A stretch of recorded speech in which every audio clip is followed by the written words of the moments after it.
2009년 한적한 시골 마을 전남 순천에서는 청산가리 살인사건이 일어나게 됩니다. 이 사건은 나이든 어르신들이 오순도순 지내며 살아온 농촌 마을에 일어난 참 극이었습니다. 평화로워 보이기만 한 농촌 마을의 모습은 단지 표면뿐이었고 그 실체는 치정과 살해가 얽히고 설켜 있었다는 진실이 밝혀지게 된 사건입니다. 어느 한적한 시골 마을, 순천의 조용했던 시골 마을이 발칵 뒤집어졌다. 함께 막걸리를 나눠 마신 동네 사람들 중 2명이 사망, 2명은 중태에 빠지는 사건이 일어났기 때문이다. 경찰이 수사에 착수하였으나 2달 가까이 사건의 진실은 진전이 없었다. 결국 이 사건은 검찰로 넘어가게 되었다. 그런데 단순 원한에 의해 막걸리의 청산가리를 타서 독살한 사건으로 생각하였으나 뜻밖의 검찰의 수사 발표는 놀라웠다. 막걸리를 마시고 사망한 최 씨. 그 막걸리를 제조한 범인은 최 씨의 남편과 딸이었다. 그리고 더욱 충격적이었던 점은 남편과 딸이 15년째 성관계를 유지해오던 부적절한 사랑을 나누고 있던 사이라는 것. 최 씨가 이 사실을 알게 되자 딸에게 심한 꾸중과 모욕을 주는 욕설을 했고, 딸은 어머니 최 씨에게 앙심을 품고 아버지 백 씨와 공모하여 살해하기로 마음을 먹었다. 발표된 이 사건의 전말은 딸은 존속 살해를 하려 했던 것으로도 모자라 부녀가 15년이란 시간 동안 부적절한 관계를 이어왔다는 사실이었다.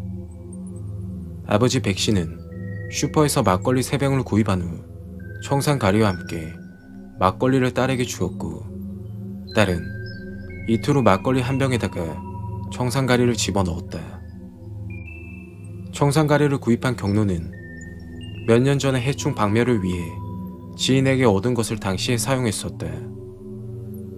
사건 당일에 청산가리를 탄 막걸리를 일부러 집 마당에 내놓았고, 평소에 술을 즐겨 마시던 아내 최 씨는 일하는 현장으로 가져가서 동료 3명과 함께 나누어 마시게 되면서 순천 청산가리 막걸리 살인사건이 벌어지게 되었다. 사건 현장에서 발견된 막걸리 병에는 아내 최 씨의 지문만 남아있었다. 사건 조사가 한창 중이던 어느 날, 사망한 최 씨의 딸 백양은 이웃 주민인 배 씨에게 수년간 성폭행을 당해왔다며 검찰에 고발하는 사건이 발생하게 되고, 검찰의 수사 결과 허위로 고소한 사실이 밝혀지게 되면서 오히려 백양이 강력한 황산가리 막걸리 살인사건의 용의자로 수면에 오르게 되었다. 결국 백양은 검찰의 수사에 자신이 아버지와 함께 공모를 하여 어머니를 죽인 것이라고 고백을 하였으며, 더욱 충격적인 고백은 바로 백양이 아버지의 아이를 출산했기 때문에 이를 들키지 않기 위해 살해하고자 결정했다는 것이었다. 검찰의 발표에 따르면 사실 백양은 일반 아이들보다 다소 지능이 떨어지는 상태였으며, 초등학교 3학년 때부터 아버지에게 성폭행을 당했고, 최근까지 그 일이 이어지면서 결국 임신까지 하여 아이를 출산하게 되자 어머니 최 씨를 살해하기로 마음 먹었다는 것이다. 검찰 조사에서 혐의를 다 인정한 부녀는 갑자기 공판에서는 지금껏 해온 모든 진술을 부인하기 시작했다. 17년 전 청산가리를 구입한 것을 당시 사건에 이용했다고 했고, 부녀의 변호인의 주장은 청산가리는 수년간 공기에 노출되면 독성이 거의 사라지게 된다고 했으며, 범행에 사용한 750ml의 막걸리도 동네에서는 900ml의 막걸리만 판매하기 때문에 그것 또한 주장과 맞지 않았다고 했다. 그리고 막걸리의 청산가리를 타는 추정 시간에 백양은 폰 뱅킹을 9차례나 했던 것으로 밝혀졌다. 한 손으로 폰 뱅킹을 9번 시도를 하면서 한 손으로는 좁은 막걸리 구멍에 청산가리를 놓고 있었다는 이야기가 되는 것이었다. 또한 최 씨의 유족들도 검찰이 지능이 떨어지는 배경에게 강압 수사를 하여 말도 안 되는 이유로 살해하였다는 허위 주장을 하게 만들었다고 강력히 주장을 하였다. 당연히 최 씨 유족들은 용의자 부녀의 가족들이다. 사실 지능이 모자라다는 배경의 고백 외에는 그 어떠한 증거도 있지 않았다.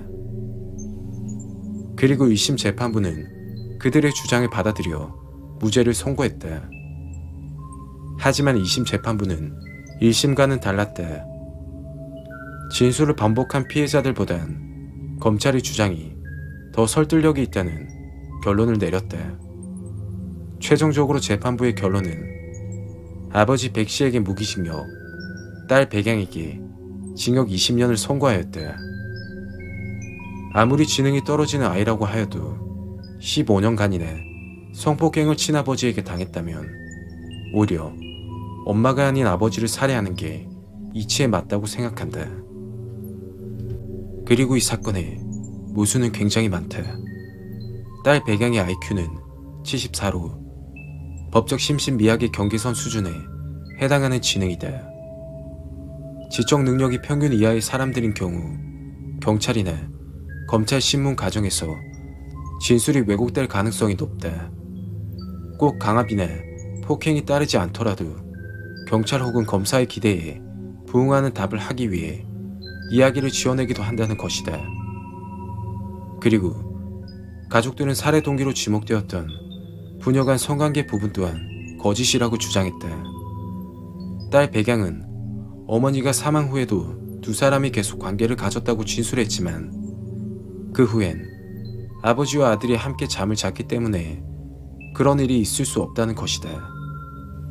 그리고 두 사람의 정신감정 결과에서도 성관계 사실은 확인할 수 없었다. 진술의 신빙성은 물론 범행 도구의 출처조차 명확하지 않는 순천 청산가리 막걸리 살인사건. 현재 이 사건은 재심 전문 변호사가 검토 중이라고 한다. 부디 한 마을의 끔찍한 비극을 불러온 이 사건의 진실은 무엇인지 제대로 밝혀지길 기대해 본다.